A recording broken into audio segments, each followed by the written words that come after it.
All right, my food mood friends, welcome back. Chandra's Oxygen Odyssey Food and Mood Coaching.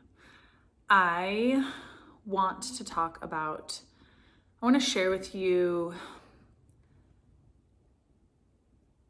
a topic that I have actually really struggled with the last couple years and am coming out the other side in a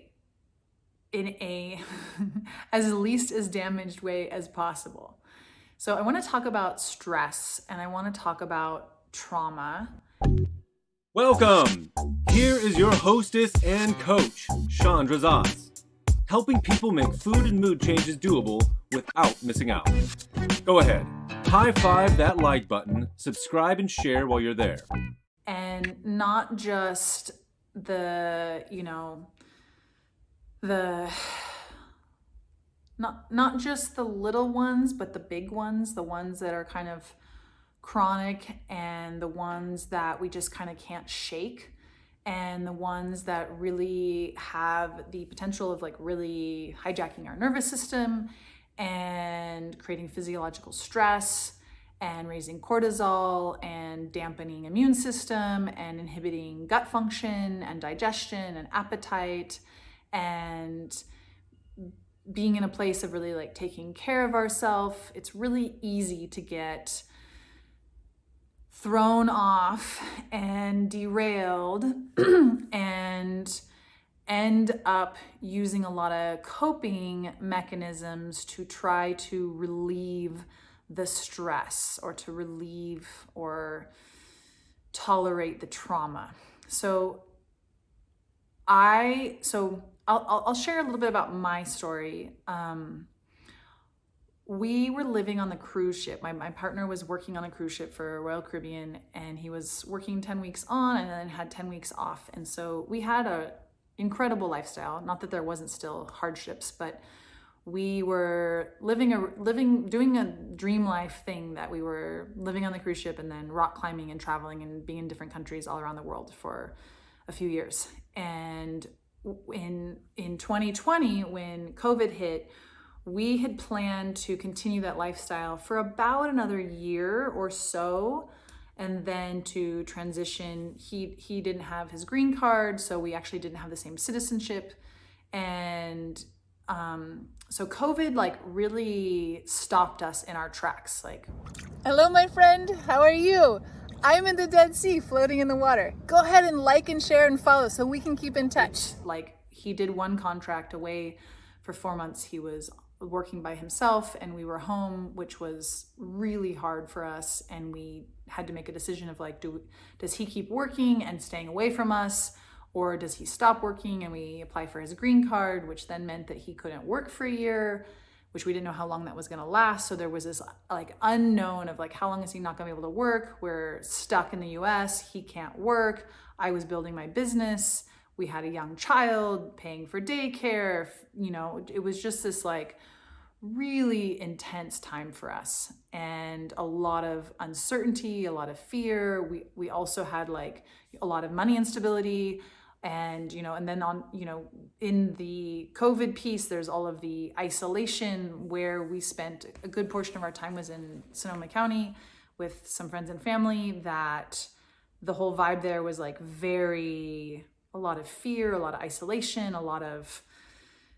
which I think a lot of people experience, depending on where you were at in the world, experience some version of this. And now then we have the economy and the recession, and all of the people that I keep talking to, along with our own personal experience, is that this last 3 years have been tough. It's been one version, maybe for some people a little more, some people a little less, but there has been a lot of stress, a lot of trauma. On top of that, we have friends, very dear friends and family in Israel, which has been a whole nother traumatic experience for me, for us. It's been, my daughter's asking every day, can she go to Israel and see her grandma?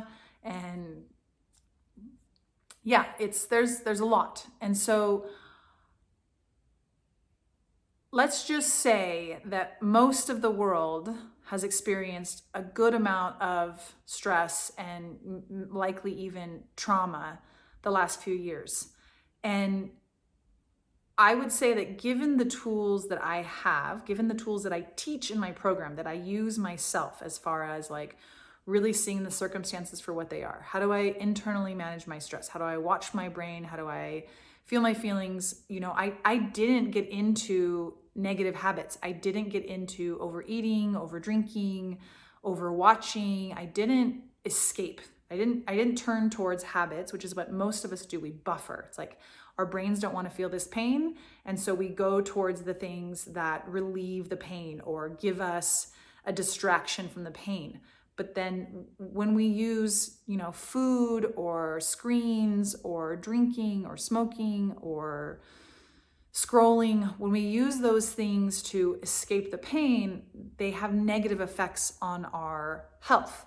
So I'm talking to a lot of people who are like, man, like I've gained weight. I have just been like living in this chronic stress. My blood pressure's up. Like haven't been going to the doctor. Like people's health is struggling, and it makes sense given like what we've all been under, to whatever degree we've been under.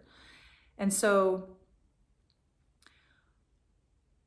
when I just started this group coaching alumni group for clients who've graduated my program, and I reached out to them and I said, do you ladies want to start a group together? And so we've been doing this group, and it's been really interesting to watch what their new goals have been. And the predominant goal has been like, how do I deal with my emotions? How do I deal with my stress? How do I deal with this chronic state of insulin, blood sugars up, and troubles sleeping, and troubles taking care of myself, and struggling with feeling present in my body? And what do I do with all these uncomfortable emotions? Like, this has been their collective main goal. And it's got me really thinking of just how important this is for all of us, especially now.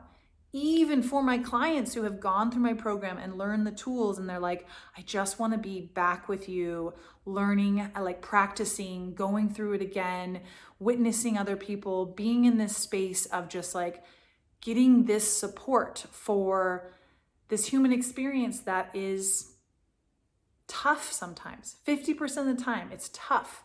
It's hard. There's challenges. I would say I feel like it's been more than 50% the last few years. At least for me, it's been like one of the toughest times. And there are tools that we can still, it doesn't make the tough moments go away. It doesn't make the stressors in life go away, but we can show up for ourselves in a way that we're dealing with it instead of coping and turning towards the things that actually lower our vibration and harm our health and make us gain weight and make symptoms flare. There are ways that we can be in relationship with our health, with ourself, with life stressors that are less harmful. I mean, if you knew what the stress that I have, like my sleep has definitely been affected.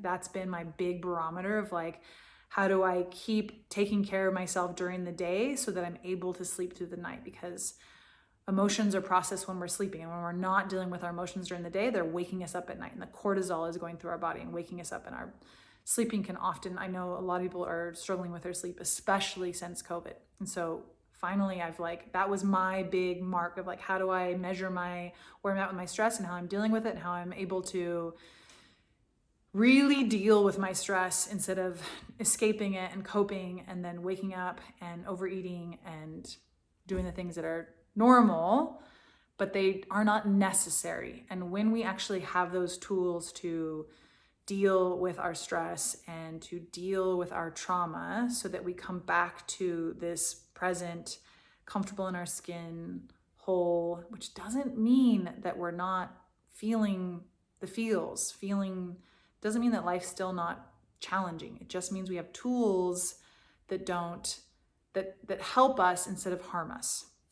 And so I was at an ecstatic dance class recently, and a woman I talked to afterwards, she was just like saying how much trauma and grief and pain, and how she's just in this process, and she's turning to plant medicines, which are so great for helping us heal and helping us deal with hard moments of life and hard emotions. Plant medicine is so great. I'm actually also in this plant medicine integration circle here in Reno that is just incredible to be around people who are working on themselves. And I was listening to somebody talking about just how much grief and loss, and there are tools and there are ways that we can be with ourselves, that we're not harming our health, that we're still dealing with 50% of life. That is hard. I feel like I'm kind of repeating myself at this moment.